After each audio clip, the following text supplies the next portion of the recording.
تو یہ فرماتے ہیں کہ حضرت ابو ذر غفاری رضی اللہ تعالیٰ عنہ یہ حضور کونین صلی اللہ علیہ وسلم کے حوالے سے بتاتے ہیں،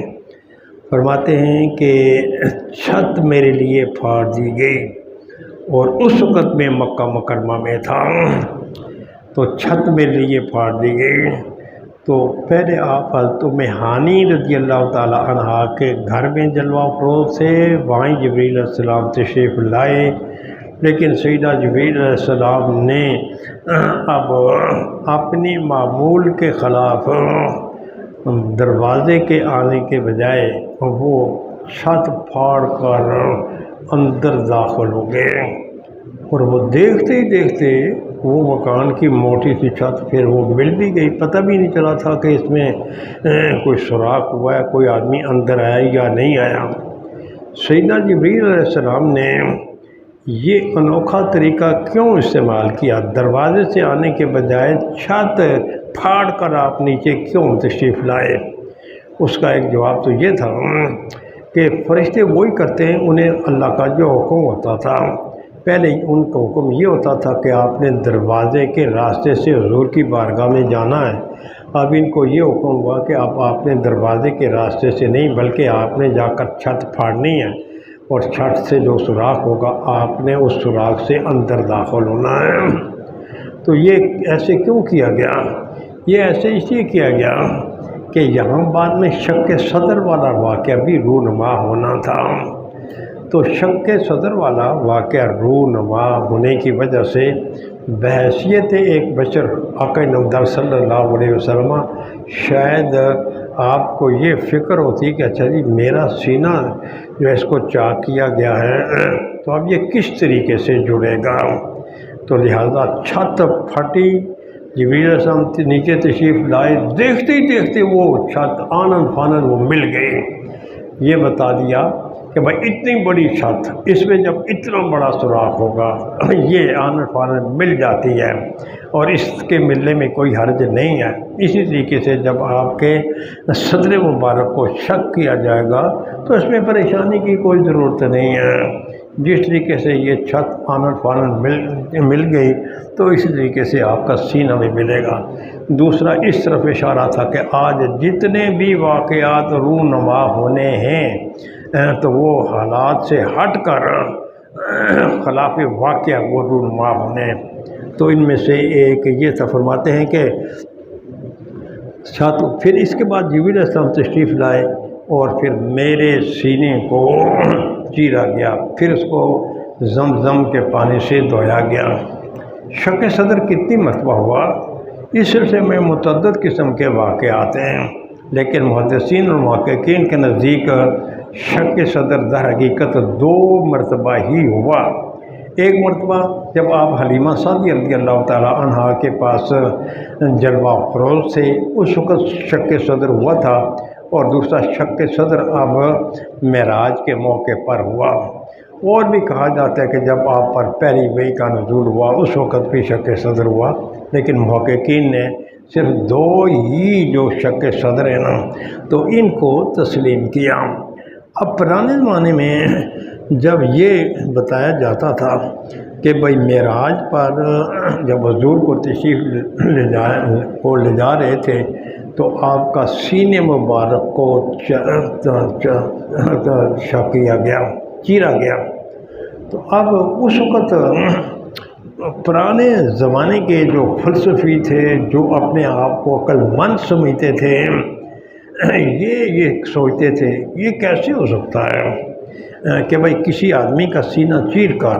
اور اس کا دل نکال کر باہر رکھ دیا جائے تو کیا پھر اس سے بھی انسان زندہ رہ سکتا ہے؟ تو ابھی تک یہ آپریشن وغیرہ ایجاد نہیں ہوئے تھے، تو آپ کے معراج پر جانے کے وقت سے یہ آپریشن کا آغاز ہوا، جس پر اس وقت کے لوگ یہ سوال کیا کرتے تھے کہ یہ نہیں ہو سکتا، انسان دل کے بغیر زندہ نہیں رہ سکتے، کیسے ہو سکتا ہے کہ انسان کے دل کو چیر کر باہر رکھ دیا جائے اور انسان زندہ رہے؟ آج کل ایسے ہی ہو رہا ہے، لوگوں کو بے ہوش کرتے ہیں، سینہ چاک کر کے دل کو وہاں سے کاٹ کر باہر رکھ دیتے ہیں، اور پھر جو ضروری تبدیلیاں کرنی ہوتی ہیں، ضروری تبدیلیاں کرنے کے بعد ایک خاص طریقے سے اس کو سی کر جوڑ دیتے ہیں، اور 1 گھنٹے یا سے زیادہ تک دل کے باہر رہنے کے باوجود جب بے ہوش آدمی کو بے ہوش کر کے تو ایسا معاملہ کرتے ہیں، پھر جب دل کو جوڑتے ہیں تو اس کو پھر ہوش میں لاتے ہیں تو آدمی باقاعدہ حیات زندہ رہ سکتا ہے۔ تو یہ اس آخر زمانے کے آپریشن کی طرف اشارہ ہو گیا، اور اس کے بعد فرمایا کہ پھر اس کو زمزم کے پانی سے دھویا گیا، اور زمزم کے پانی سے دھویا گیا۔ اچھا، زمزم کے پانی سے کیوں دھویا گیا؟ اس لیے کہ زمزم کا جو پانی ہے اس کے دھونے سے قلب کی طہارت نصیب ہوتی ہے، اور انسان خلوص نیت کے ساتھ پیے تو اللہ تبارک و تعالیٰ قلب کی صفائی کے ساتھ ساتھ کوئی آدمی یہ نیت کر لے، اے اللہ میرا زمزم پینے کی وجہ سے میرا خاتمہ ایمان پر ہو، تو یقینی طور پر اس کا خاتمہ ایمان پر ہو سکتا ہے۔ اور اسی طریقے سے اگر کوئی بیمار آدمی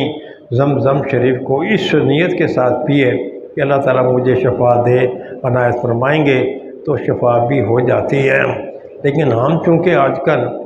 جب زمزم پیتے ہیں تو اس خلوص نیت کے ساتھ نہیں پی رہے ہوتے، ہم نے ایک روٹین پوری کرنی ہوتی ہے، اور روٹین پوری کرتے ہوئے ہم اٹھ کر قبلے کی طرف منہ کر کے تو 1-2 گھونٹ زمزم شریف کے پی لیتے ہیں، اور پھر چونکہ خلوص نیت نہیں ہوتی، اس لیے جس مقصد کے لیے ہم زمزم شریف پی رہے ہوتے ہیں وہ مقصد بھی حاصل نہیں ہوتا۔ تو خیر زمزم کے پانی کے ساتھ، اور پھر اس کے بعد جنت سے سونے کا ایک تھال لایا گیا جو حکمت و ایمان کے ساتھ بھرا ہوا تھا، اور اس کو آپ کے سینے مبارک میں ڈال دیا گیا۔ تو اس سے یہ معلوم ہوا کہ زمزم کا پانی یہ جنت کے پانی سے افضل ہے۔ اگر جنت کا پانی افضل ہوتا تو پھر جیسے جنت سے تھال آ سکتا تھا، ایسے ہی جنت سے پانی بھی لایا جا سکتا تھا۔ جنت سے تھال کو لانا اور پانی کو جنت سے نہ لانا، زمزم کے ساتھ آپ کے قلب شریف کو دھونا، یہ اس بات کی دلیل ہے کہ یہ جو زمزم ہے یہ جنت کے پانی سے افضل ہے۔ جس طریقے سے شق صدر پر کچھ لوگ پرانے زمانے میں لوگ اعتراض کیا کرتے تھے، اسی طریقے سے پرانے زمانے میں لوگ اس بات پر بھی اعتراض کرتے تھے کہ حکمت اور ایمان کیا یہ کوئی چاول تھے، کیا یہ دالیں تھیں، تو جس سے وہ تھال میں ڈال دیا گیا تھا۔ تو آج کل اس کے جواب میں ہم یہ کہتے ہیں کہ بجلی کے آج کل علاج معالجے کے کئی طریقے ایجاد ہو گئے ہیں، اور ان میں سے ایک یہ بھی ہے کہ ایک بوتل میں بجلی یعنی ہوا بھری ہوتی ہے، اور پھر وہ کسی بیمار میں اپنی جدید طریقوں کے ساتھ بیمار کے اندر ڈال دیتے ہیں، اور وہ چھوٹی سی جو شیشی ہوتی ہے تو اس میں یہ ہوتا ہے کہ اس میں 40 گھوڑوں کے برابر طاقت ہے، اس میں 100 گھوڑوں کے برابر طاقت ہے، اس میں 500 گھوڑوں کے برابر طاقت ہے۔ تو ہم یہ کہہ سکتے ہیں کہ بھئی یہ چھوٹی سی ایک بوتل میں جو بجلی بھری ہوتی ہے، ہم پوچھ سکتے ہیں آپ سے کیا یہ کوئی چاول تھے، کیا یہ دالیں تھیں جس سے آپ نے وہ بوتل میں ڈال کر اس کو بھرا ہوا ہے۔ تو اسی طریقے سے حکمت و ایمان کے بارے میں بھی اس موجودہ سائنسی دور میں جو اعتراضات ہوتے تھے، سائنسی دور نے اسلام پر ہونے والے اعتراضات کو انسانوں ہی سے ختم کروایا، جیسے شق صدر والے اعتراض کو آپریشن سے ختم کروایا، اسی طریقے سے حکمت اور ایمان سے تشت کے بھرے ہونے والے اعتراض کو وہ چھوٹی سی بوتل میں جو بجلی بھری ہوتی ہے تو اس بجلی سے حکمت اور ایمان بھرنے کا جواب بھی دیا۔ حکمت کے بہت سے معنی ہوتے ہیں، تو ان میں سے ایک یہ ہے کہ انبیاء کرام کو جو دانائی دی گئی ہے، جس کی روشنی میں جو بھی وہ بات کرتے ہیں وہ جامع ہوتے ہیں۔ حکمت سے مراد یہ ہے اور ایمان سے مراد آپ کو معلوم ہی ہے کہ ایمان سے مراد یہ ہے کہ اللہ تعالیٰ کی وحدانیت پر ایمان لانا، اللہ تعالیٰ کے کتابوں پر ایمان لانا، فرشتوں پر ایمان لانا، رسولوں پر ایمان لانا، مرنے کے بعد جی اٹھنے پر ایمان لانا، تو یہ دل سے ان باتوں کو ماننا تو یہ ہے۔ تو فرماتے ہیں کہ حکمت اور ایمان سے فخر وفی صدری سمعت پکاؤ، پھر آپ کے سینے مبارک میں حکمت اور ایمان ڈالنے کے بعد پھر سینے کو جوڑ دیا گیا۔ تو نہ تو یہاں آپریشن ہوا وہ چیرنے والے آلوں کے ساتھ، نہ سینے والے آلوں کے ساتھ، بس اللہ تبارک و تعالیٰ نے ان چیرنے والوں کے آلات کے بغیر فرشتوں کے ہاتھوں میں ایسی طاقت رکھی تھی کہ وہ آپ اشارہ کریں گے تو صدر مبارک چاک ہو جائے گا، اور آپ اشارہ کریں گے تو سوئی اور سوں کے سینے کے بغیر بھی یہ صدر مبارک کس طریقے سے جڑ جائے گا، جس طریقے سے کہ وہ چھت کا سوراخ وہ خود بخود جڑ گیا تھا۔ تو فرماتے اس کے بعد پھر آپ نے میرا دست فاخذ بیدی، اس کے بعد جبریل علیہ السلام نے میرا ہاتھ پکڑا اور پھر فخرج بی الی السماء، پھر مجھے آسمانوں کی طرف لے جایا گیا۔ لیکن یہاں یہ اختصار ہے، یہاں یہ اختصار ہے، تفصیل دوسری جگہ آئی ہوئی ہے، اور وہ یہ ہے کہ شق صدر کے بعد پھر آپ کے لیے براق لائے گئے، اور براق کی لگام سیدنا جبریل علیہ السلام نے اور رکاب میکائیل علیہ السلام نے تھامی، اور پھر آپ کو براق پر سوار کیا گیا،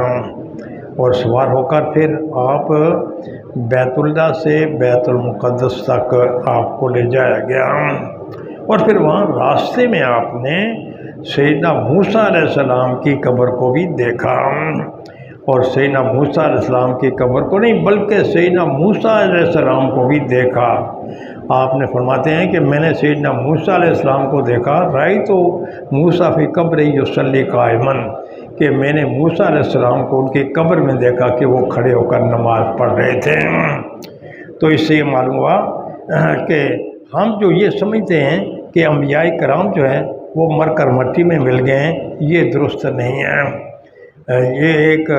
غیر مقلد جو ہے، ان کو اہل حدیث بول کر بھی نہیں کہنا۔ آپ ترمذی شریف پڑھ رہے ہیں، ترمذی شریف میں بار بار یہ آتا ہے کہ یہ مسئلہ اہل حدیث کے نزدیک ایسے ہے، اہل حدیث کا مطلب یہ محدثین کے نزدیک یہ ایسے ہے، اور اہل حدیث یہ ایک ڈگری ہے، اہل حدیث یہ ایک ڈگری ہے۔ تو کوئی آدمی چاہے کسی ہی مسلک کا کیوں نہ ہو، تو یہ جو حدیث کے جو 65 یا سے زیادہ موضوع ہیں، ان موضوعات میں سے سب موضوعات میں یا کچھ موضوعات میں یا کسی ایک موضوع میں کوئی آدمی اگر یکتا روزگار ہو تو اس کو کہتے ہیں اہل حدیث۔ اہل حدیث یہ کوئی فرقہ نہیں ہے، ہر ایرے غیرے نسو خیرے کو، ہر تانگا بان کو، جارو کش کو ہم اہل حدیث نہیں کہہ سکتے۔ جس طریقے سے علامہ، ڈاکٹر، ملا کسی کو کہا جائے اور وہ ڈاکٹر، ملا اور علامہ نہ ہو تو یہ اس مسند کی توہین ہے۔ اسی طریقے سے ہر ایرے غیرے نسو خیرے کو اہل حدیث کے نا، یہ بھی ایک منصب ہے، ایک ڈگری ہے، اس ڈگری کی توہین ہے۔ تو خیر فرماتے ہیں کہ پھر وہ تو سماخذ، تو پھر مجھے وہ بیت المقدس تک لے جایا گیا۔ تو آپ نے فرمایا، تو ایک غیر مقلد وہ کہتا ہے میں نے، اب میرے ذہن سے اس وقت اس کا نام اتر گیا ہے، اور مجھے آنکھ کے پرابلم کی وجہ سے میں مطالعہ بھی زیادہ نہیں کر سکتا، تو اس نے یہ کہا کہ میں نے آج خواب میں سیدنا امام حسین کے پیچھے نماز پڑھی۔ اب دیکھیں، غیر مقلد یہ کہتا ہے کہ میں نے خواب میں حضرت سیدنا امام حسین رضی اللہ تعالیٰ کے پیچھے نماز پڑھی۔ اب یہ سوچنے لگا کہ کیا میرا یہ خواب سچا ہے یا نہیں۔ اب چونکہ اپنا خواب تھا نا، اپنے آپ کو بڑا بنانا تھا، پھر نے کہا کہ مجھے جب میں نے یہ سوچا میرا خواب سچا یا نہیں، فوری طور پر میرا دھیان اس حدیث پاک کی طرف چلا گیا جس میں آقا نامدار صلی اللہ علیہ وسلم نے فرمایا تھا کہ میں نے موسیٰ علیہ السلام کو دیکھا قبر میں کھڑے ہو کر نماز پڑھ رہے ہیں۔ تو اس حدیث کی روشنی میں نے یہ اندازہ لگایا اللہ کے بندے مرنے کے بعد بھی اپنی اپنی قبروں میں نمازیں پڑھ رہے ہیں، لہذا میں نے جو خواب دیکھا ہے کہ میں نے سیدنا امام حسین کے پیچھے نماز پڑھی ہے، لہذا میرا یہ خواب بالکل سچا ہے۔ لہذا میں اس دور میں موجود ہوتے ہوئے بھی سیدنا امام حسین رضی اللہ تعالیٰ عنہ کا پیروکار ہوں۔ آپ میرے پیشوا و امام ہیں اور میں ان کا مقتدی ہوں۔ یہ اپنا آپ بڑا بنانے کے لیے ہیں، تو یہاں ان کو وہ بات بھی ماننی پڑی جو بظاہر ان کے عقیدے کے مطابق نہیں ہے۔ تو پھر فرمایا کہ تو یہ آسمان، تو پھر وہاں سے آپ بیت المقدس میں تشریف لے گئے۔ پھر بیت المقدس میں آپ نے حضرت سیدنا جبریل علیہ السلام نے اذان پڑھی، آپ کو ہاتھ سے پکڑ کر کے سب سے آگے کھڑا کر دیا گیا۔ پھر آپ نے سب کو نماز پڑھائی۔ تو پھر ایک تو معراج کے موقع پر اس بات کی تصدیق ہو گئی، اگر تم اپنے اپنے مناسب پر قائم ہو، اس حالت میں اگر تمہارے پاس نہ بھی آ جائے تو پھر تم نے ان کے پر ایمان لانا ہے اور اس کی تصدیق کرنی ہے۔ پھر سیدنا حدیث پاک میں آتا ہے کہ جب ہم بیت المعمور میں گئے، وہاں بھی یہی صورتحال درپیش ہوئی، اور وہاں بھی اذان کے بعد میرا ہاتھ پکڑ کر کے مجھے فرشتوں کے سامنے کھڑا کر دیا گیا۔ جس طریقے سے میں نے بیت المقدس میں انبیاء کرام کو نماز پڑھائی، اسی طریقے سے میں نے بیت المعمور میں نے فرشتوں کو بھی نماز پڑھائی۔ تو خیر یہ جو لوگ جو علماء کرام جو واعظ ہیں نا، ان کے لیے۔ اور پھر جب قیامت کا دن ہوگا تو قیامت کے دن حضور نے فرمایا کہ بھائی سیدنا نوح علیہ السلام کو تو ان کی اونٹنی پر سوار کیا جائے گا، اور پھر کسی نے کہا یا رسول اللہ آپ اپنی ناقہ پر سوار ہوں گے؟ فرمایا نہیں، اس پر میری دست جگر سوار ہوگی۔ میرے لیے تو جنت سے ایک ایسا براق لایا جائے گا جو اپنی مثال آپ ہوگا، ایک ایسا براق میرے لیے لایا جائے گا جو اپنی مثال آپ ہوگا، میں اس پر سوار ہو کر جنت میں جاؤں گا۔ اور پھر حضرت بلال کے لیے وہاں جنت میں ایک اونٹ لایا جائے گا، اور اونٹنی لائی جائے گی جس پر آپ سوار ہو کر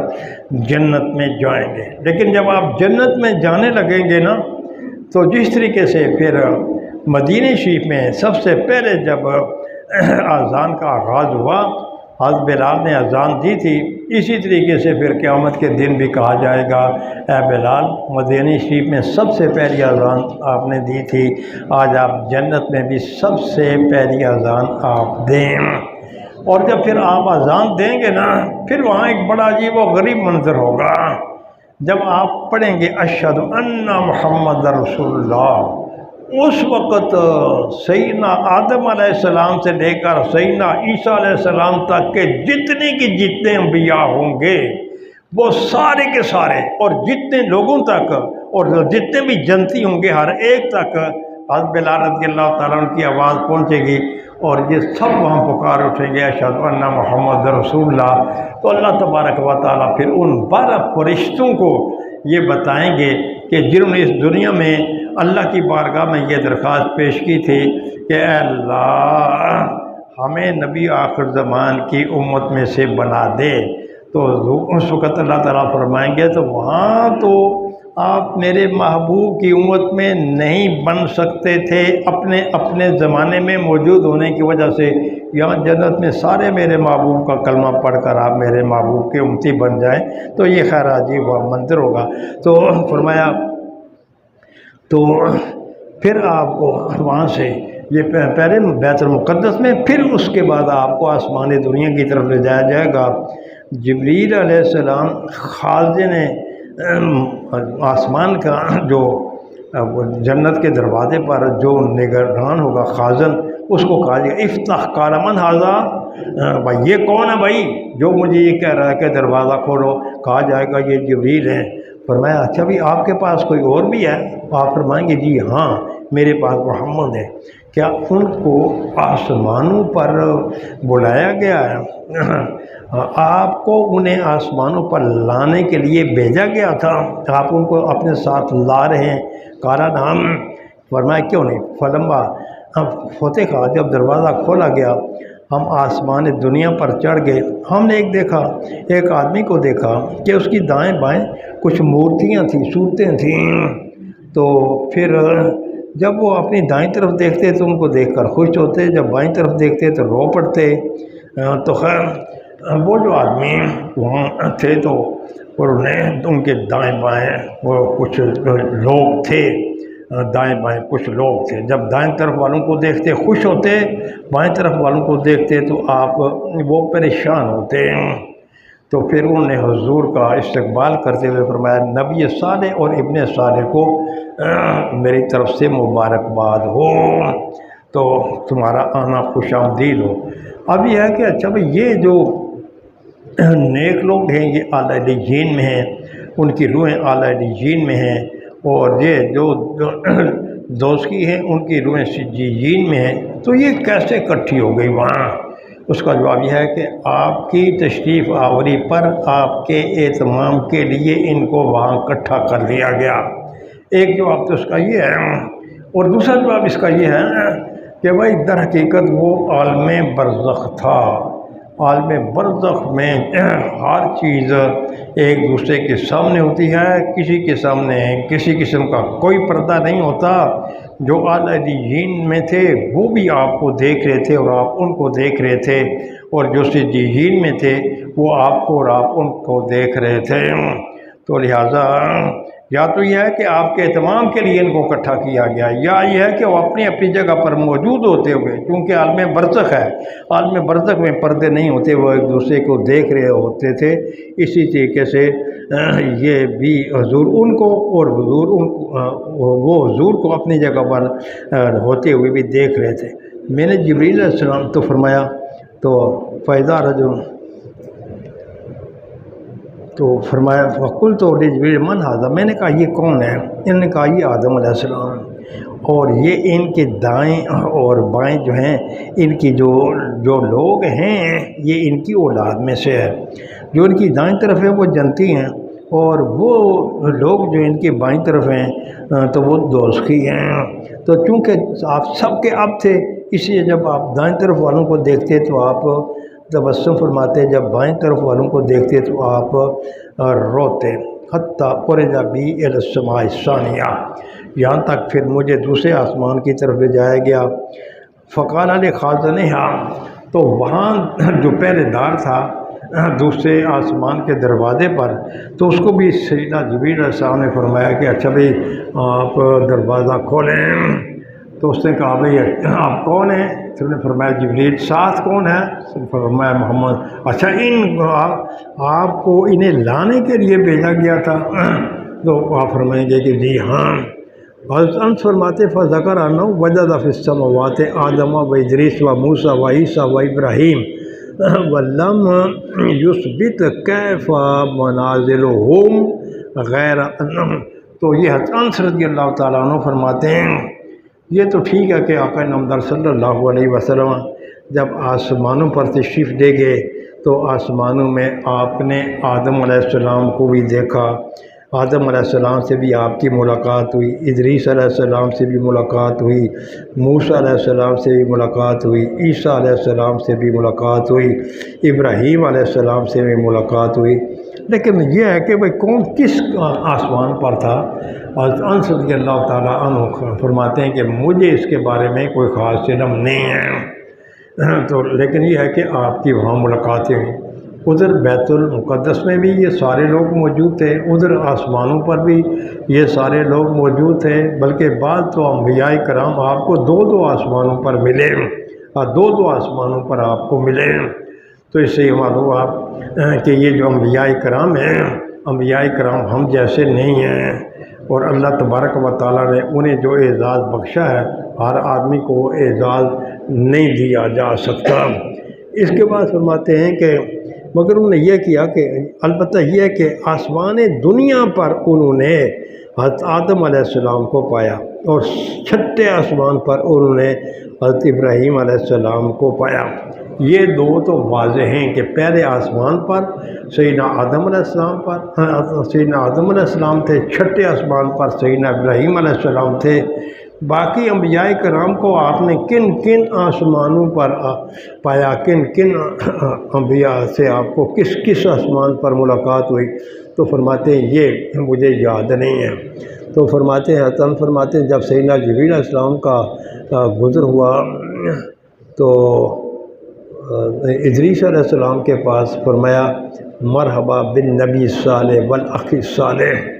تو انہوں نے فرمایا کہ بھائی نبی صالح اور اخ صالح کو مبارک ہو۔ محققین کی تحقیق کے مطابق ادریس علیہ السلام یہ سیدنا نوح علیہ السلام کے دادے ہیں، لیکن حضرت امام بخاری رحمۃ اللہ تعالیٰ علیہ کے نزدیک چونکہ یہ بات ان کے نزدیک صحت تک نہیں پہنچی ہوئی اور یہ سیدنا ادریس علیہ السلام کو حضرت نوح علیہ السلام کے دادے نہیں مانتے، اس لیے پھر انہوں نے یہاں حضرت ادریس علیہ السلام کا ذکر کیا۔ اور دلیل کیا دیتے ہیں حضرت امام بخاری کہ بھائی اگر آقا یہ حضرت ادریس علیہ السلام نوح علیہ السلام کے دادے ہوتے، اور پھر جس طریقے سے کہ آدم علیہ السلام نے یہ فرمایا تھا کہ بھائی رجل صالح اور ابن صالح کو مبارک ہو، اسی طریقے سے حضرت سیدنا ادریس علیہ السلام نے فرمانا تھا کہ بھائی رجل صالح اور ابن صالح کو مبارک ہو، لیکن سیدنا ادریس علیہ السلام نے ابن صالح کے بجائے اخ صالح کا لفظ استعمال کیا ہے۔ اس سے حضرت امام بخاری نے اس بات پر استدلال کیا ہے کہ بھائی سیدنا ادریس علیہ السلام یہ سیدنا نوح علیہ السلام کے دادے نہیں تھے، تو انہوں نے اس بات پر استدلال کیا ہے۔ فرماتے ہیں جب تو قلت من ھذا، میں نے پوچھا یہ کون ہے، انہوں نے فرمایا جبریل علیہ السلام ہے۔ پھر ان کا گزر ہوا موسیٰ علیہ السلام سے، لیکن یہ ثم اس مقام میں یہ ترتیب ذکری کے لیے ہے، اور ثم یہاں اس ترتیب کے مطابق نہیں ہے کہ جس ترتیب کے مطابق آقا نامدار صلی اللہ علیہ وسلم کے انبیاء کرام سے جن آسمانوں پر آقا نامدار صلی اللہ علیہ وسلم کی جن انبیاء کرام سے ملاقاتیں ہوتی رہی ہیں، یہ ثم اس ترتیب کے مطابق نہیں بلکہ ترتیب ذکری کے مطابق ہے۔ پھر فرمایا کہ میرا گزر ہوا سیدنا موسیٰ علیہ السلام سے، آپ نے بھی فرمایا کہ بھائی نبی صالح اور اخ صالح کو سلام ہو۔ قلت من ھذا، میں نے پوچھا یہ کون ہے، فرمایا کہ یہ موسیٰ علیہ السلام ہے۔ پھر میرا گزر حضرت عیسیٰ علیہ السلام سے ہوا، انہوں نے بھی یہی فرمایا بھائی یہ نبی صالح اور اخ صالح کو سلام۔ میں نے کہا یہ کون ہے، انہوں نے فرمایا کہ یہ عیسیٰ علیہ السلام ہے۔ پھر میرا گزر ہوا سیدنا ابراہیم علیہ السلام کے ساتھ، تو آپ نے بھی یہی فرمایا خوش آمدید، یہ نبی صالح کو اور ابن صالح کو خوش آمدید ہو۔ میں نے پوچھا یہ کون ہے، تو انہوں نے فرمایا کہ یہ سیدنا ابراہیم علیہ السلام ہیں۔ تو یہ ترتیب ذکری کے لیے یہاں ثم استعمال ہوا ہے، اور ترتیب حقیقی کے لیے یہاں ثم کا استعمال نہیں ہوا۔ تو یہ حضرت ابن شہاب یہ فرماتے ہیں، اس سے پہلے حضرت امام بخاری رحمۃ اللہ تعالیٰ علیہ نے معراج شریف کے بارے میں حدیث پاک کے کچھ حصے کو بیان فرمایا۔ اس حدیث پاک کا جو بقیہ حصہ ہے حضرت امام بخاری رحمۃ اللہ تعالیٰ علیہ اس کو ابن شہاب کے حوالے سے بیان فرمانا چاہتے ہیں۔ یہ فرماتے ہیں کہ ابن حزم نے مجھے بتایا، اور یہ جو ابن حزم ہے یہ فرماتے ہیں کہ یہ جو دو آدمی ہیں حضرت عبداللہ ابن عباس اور ابو حیہ انصاری، یہ دونوں یہ فرمایا کرتے تھے کہ آقا نامدار صلی اللہ علیہ وسلم نے فرمایا کہ یہاں تک کہ مجھے بلندی پر لے جایا گیا، اور پھر میں ایک بلندی پر پہنچا تو وہاں میں کلموں کی آوازیں سن رہا تھا، کلموں کی چرچراہٹ میں سن رہا تھا۔ ابن حزم فرماتے ہیں، اور حضرت انس بن مالک رضی اللہ تعالیٰ عنہ نے فرمایا کہ آقا نامدار صلی اللہ علیہ وسلم نے فرمایا کہ اللہ تبارک و تعالیٰ نے میری امت پر 50 نمازیں فرض فرما دیں۔ فرجعت بذالک، یہ 50 نمازوں کا تحفہ لے کر جب میں واپس چلا، یہاں تک کہ میں سیدنا موسیٰ علیہ السلام کے پاس سے گزرا۔ سیدنا موسیٰ علیہ السلام نے فرمایا بھائی اللہ تبارک و تعالیٰ نے تمہاری امت پر کیا فرض فرمایا؟ تو آقا نامدار صلی اللہ علیہ وسلم نے فرمایا کہ میں نے فرمایا کہ 50 نمازیں فرض فرمائی ہیں۔ تو اصل میں نمازیں تو 5 ہی ہونی تھیں، شروع سے ہی 5 ہی ہونی تھی، لیکن پہلے 50 اور پھر 50 سے پھر 5، اور اس کا مقصد یہ تھا کہ بھائی پڑھنی تو آپ کی امت نے 5 ہی ہیں، لیکن انہیں جو ثواب ملے گا تو وہ ثواب ان کو 50 نمازوں کا ملے گا۔ آپ فرماتے ہیں کہ جب میں 50 نمازیں لے کر میرا گزر سیدنا موسیٰ علیہ السلام کے پاس سے ہوا، تو اس وقت پھر سیدنا موسیٰ علیہ السلام نے مجھے پوچھا کہ آپ کی امت پر کیا فرض کیا گیا؟ تو میں نے کہا کہ 50 نمازیں۔ سیدنا موسیٰ 12 ایسے انبیاء کرام ہیں کہ جنہوں نے اپنی زندگیوں میں اس بات کا، اس خواہش کا اظہار کیا کہ ہم چاہتے ہیں کہ ہم نبی آخر زمان کی امت میں سے ہو جائیں۔ اس سلسلے میں بہقی شریف پہ ایک بڑی طویل لمبی حدیث ہے، جس حدیث پاک میں یہ ہے کہ سیدنا موسیٰ علیہ السلام کو ایک امت کی تقریباً 6 خصائص بتائی گئی، تو جو خصوصیت بھی بتائی جاتی سیدنا موسیٰ علیہ السلام فرماتے ہیں اللہ اس امت کو میری امت میں سے بنا دے۔ جب آخری اور چھٹی جو خصوصیت تھی وہ سیدنا موسیٰ علیہ السلام نے بیان فرمائی، اس کے جواب میں بھی اللہ تبارک و تعالیٰ نے فرمایا کہ یہ ان خصائص کی حامل امت یہ میرے حبیب صلی اللہ علیہ وسلم کی امت ہے، اور کسی کی امت نہیں ہو سکتی۔ اس وقت سیدنا موسیٰ علیہ السلام نے اللہ تعالیٰ کی بارگاہ میں یاد کی تھی کہ اے اللہ اگر آپ اس امت کو میری امت نہیں بناتے نا، تو جس عظیم المرتبت شخصیت کی یہ امت ہے مجھے بھی آپ اسی امت میں سے ان کی امت میں سے بنا دیں۔ اس موقع پر اللہ تبارک و تعالیٰ نے فرمایا تھا کہ بھئی آپ ان کی امت نہیں بن سکتے، کیونکہ آپ اب موجود ہیں اپنے وقت میں، اور انہوں نے تو سب سے آخر میں جلوہ افروز ہونا ہے۔ پھر آپ سراپا جلال ہی جلال ہیں، اور وہ صاحب جلال بھی ہیں، صاحب جمال بھی ہیں، اس لیے آپ ان کی امت میں سے نہیں ہو سکتے۔ اس موقع پر پھر اللہ تبارک و تعالیٰ نے فرمایا تھا کہ بھائی آپ اس دنیا میں تو ان کی امت نہیں بن سکتے، لیکن یہ ہے کہ آپ کی دارالجلال میں ان سے ملاقات ہوگی۔ اور پھر اللہ تبارک و تعالیٰ نے سیدنا موسیٰ علیہ السلام کو یہ فرمایا تھا بس آپ اسی پر شاک کر رہے ہیں کہ دارالجلال میں آپ کی ملاقات نبی آخر زمان صلی اللہ علیہ وسلم سے ہوگی۔ وَكُن مِّنَ الشَّاكِرِينَ، اور پھر آپ نے اسی پر شکر گزار بھی رہنا ہے۔ یہی وہ دارالجلال ہے جہاں سیدنا موسیٰ علیہ السلام کی آقا نامدار صلی اللہ علیہ وسلم کے ساتھ ایک مرتبہ نہیں بار بار آقا نامدار صلی اللہ علیہ وسلم کا دیدار ہوا،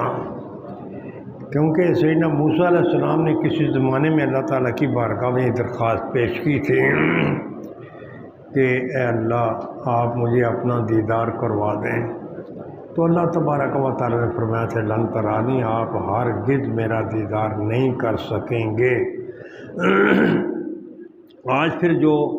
اللہ تبارک و تعالیٰ کا دیدار کر رہے ہیں تو آپ بار بار ان کا دیدار کریں۔ جب آقا نامدار صلی اللہ علیہ وسلم 50 نمازوں کا تحفہ لے کر سیدنا موسیٰ علیہ السلام کے پاس پہنچے، اللہ تبارک و تعالیٰ نے آقا نامدار صلی اللہ علیہ وسلم کو آسمانوں کی بلندیوں پر بلایا، اور آقا نامدار صلی اللہ علیہ وسلم سے بڑھ کر کوئی میزبان نہیں ہے، اور حضور سے بڑھ کر کوئی مہمان نہیں ہے۔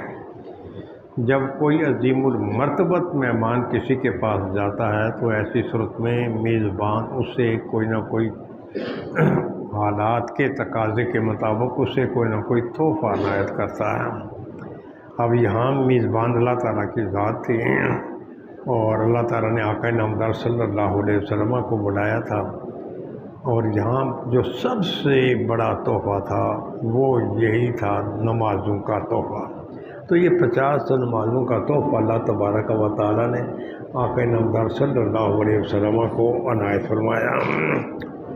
جب موسیٰ علیہ السلام کے پاس پہنچے تو سیدنا موسیٰ علیہ السلام نے آپ کو پوچھا کتنی نمازیں؟ فرمایا بھئی نمازیں تو 50 ہیں۔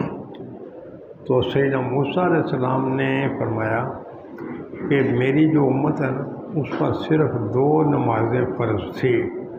اور میری ساری زندگی کا تجربہ یہ ہے کہ میری امت 24 گھنٹے میں 2 نمازیں بھی صحیح طریقے سے ادا نہیں کر سکتی تھی اور نہیں پڑھ سکتی تھی۔ کہاں 2 نمازیں اور کہاں 50 نمازیں؟ جب میری امت 2 نمازیں نہیں پڑھ سکتی تھی، یقینی طور پر آپ کی امت 50 نمازیں نہیں پڑھ سکے گی۔ اس لیے آپ واپس اللہ تبارک و تعالیٰ کی بارگاہ میں جائیں، اور اللہ تعالیٰ کی بارگاہ میں جا کر یہ عرض کریں کہ اے خالق مالک، آپ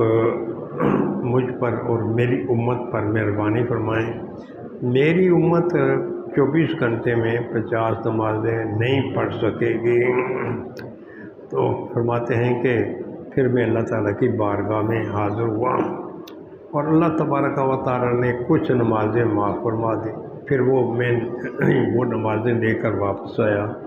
پھر بھی سیدنا موسیٰ علیہ السلام نے پوچھا اچھا بھئی کیا معاملہ ہوا؟ تو میں نے موسیٰ علیہ السلام کو بتایا کہ کچھ نمازیں اللہ تبارک و تعالیٰ نے معاف فرما دی ہیں، اور میں پھر واپس جائیں، پھر اللہ تعالیٰ کی بارگاہ میں عرض کریں کہ میری امت اتنی نمازیں بھی نہیں پڑھ سکتی، یعنی وہ 5 معاف ہو گئی تھی، باقی 45 تھیں۔ اس لیے پھر آقا نامدار صلی اللہ علیہ وسلم کو وہاں تقریباً 9 چکر لگانے پڑے۔ پھر فرماتے ہیں پھر میں اللہ تعالیٰ کی بارگاہ میں گیا تو اللہ تعالیٰ نے فرمایا تو اللہ تعالیٰ نے کچھ نمازیں معاف فرما دی۔ پھر وہ میں نمازیں لے کر واپس آیا۔ پھر میں موسیٰ علیہ السلام کے پاس پہنچا۔ پھر موسیٰ علیہ السلام نے یہی فرمایا کہ بھئی یہ جو 40 نمازیں یہ بھی آپ کی امت نہیں پڑھ سکے گی۔ پھر میں اللہ تعالیٰ کی بارگاہ میں گیا، وقال ہی خمسن، اللہ تبارک و تعالیٰ نے فرمایا 5 نمازیں آپ کی امت نے 24 گھنٹے میں پڑھنی ہیں، لیکن یہ 5 نمازیں جو ہیں ان کا ثواب 50 نمازوں کے برابر ہوگا۔ اور یہ جو میری بات ہے نا، میری بات میں کوئی تغیر و تبدل نہیں ہے، یہ اللہ تبارک و تعالیٰ نے فرمایا۔ فرجعت الی موسیٰ، اور پھر میں موسیٰ علیہ السلام کے پاس آیا۔ اب باقی 5 نمازیں رہ گئی تھیں، پھر بھی سیدنا موسیٰ علیہ السلام نے مجھے یہی مشورہ دیا کہ آپ پھر اللہ تعالیٰ کی بارگاہ میں تشریف لے جائیں اور پھر اللہ تعالیٰ کی بارگاہ میں یہ عرض کریں۔ تو اس وقت آقا نامدار صلی اللہ علیہ وسلم نے فرمایا اب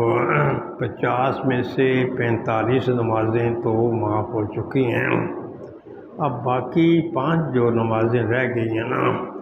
اب میں اللہ تعالیٰ کی بارگاہ میں واپس جا کر ان 5 نمازوں کو معاف کراتے ہوئے مجھے شرم و حیا محسوس ہوتی ہے، اس لیے پھر میں اللہ تعالیٰ کی بارگاہ میں نہیں جاؤں گا۔ فرماتے ہیں کہ پھر مجھے پھر میں چل پڑا یہاں تک کہ مجھے سدرۃ المنتہا تک پہنچایا گیا۔ جب مجھے سدرۃ المنتہا تک پہنچایا گیا تو وہاں کچھ رنگ تھے بہت زیادہ، اور مجھے یہ محسوس نہیں ہو رہا تھا کہ یہ رنگ کس کے ہیں۔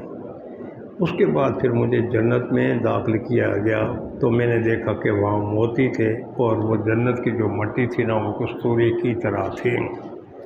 فرماتے ہیں جب میں سدرۃ المنتہا تک پہنچا تو وہاں مجھے ہر طرف رنگین مخلوق دکھائی دے رہی تھی، جس طریقے سے کہ یہ پتنگے وغیرہ ہوتے ہیں۔ تو فرماتے ہیں کہ وہاں ان کی اتنی کثرت تھی اور اتنی بھیڑ تھی، جس بھیڑ کی وجہ سے میں ان کی حقیقت کو معلوم نہیں کر سکتا تھا۔ تو بعض لوگوں کی یہ عادت ہے کہ وہ آقا نامدار صلی اللہ علیہ وسلم کے علم شریف پر اعتراض کرتے رہتے ہیں۔ تو یہاں بھی ان بدبخت لوگوں کو آقا نامدار صلی اللہ علیہ وسلم کی علمیت پر اعتراض کرنے کا موقع مل گیا،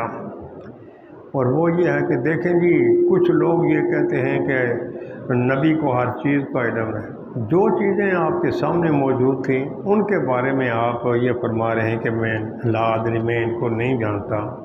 تو جب جو چیزیں سامنے ہوں جو ان کو نہ جانیں، ان کے بارے میں یہ کہنا کہ ان کو علم غیب ہے، تو یہ کوئی اچھی بات نہیں ہے۔ یہ بعض لوگوں کی عادت ہے، وہ ایسی باتیں کرتے رہتے ہیں، لیکن یہاں اس کا یہ مطلب نہیں جو ان بدبخت لوگوں نے سمجھا ہے، بلکہ یہاں اس کا مطلب یہ ہے کہ بھائی ہر طرف وہ پتنگے ہی پتنگے دکھائی دے رہے تھے، اور اس کی وجہ یہ تھی کہ آقا نامدار صلی اللہ علیہ وسلم جب سدرۃ المنتہا تک پہنچے تو وہ فرشتوں کا مرکز تھا، اور وہاں آپ کی تشریف آوری پر فرشتوں کی بڑی تعداد آپ کے دیدار کے لیے اکٹھی تھی۔ اس بڑی تعداد کو دیکھ کر آپ نے یہ فرمایا کہ بھائی میں اپنے ادراک سے ان کی حقیقت معلوم نہیں کر سکتا۔ کیا مطلب؟ میں اپنے اٹکل پچو سے، اپنے تخمینے سے ان کی حقیقت کو معلوم نہیں کر سکتا۔ اس کا یہ مطلب نہیں کہ آپ کو سرے سے ان کا علم ہی نہیں تھا، آپ کو پتہ تھا یہ فرشتے ہیں اور یہ فرشتے میرے دیدار کے لیے آئے ہوئے ہیں، اور یہاں یہ جو بھیڑ لگی ہوئی ہے جو مجھے پتنگوں کی صورت میں دکھائی دے رہے ہیں، یہ اللہ تعالیٰ کے فرشتے ہیں۔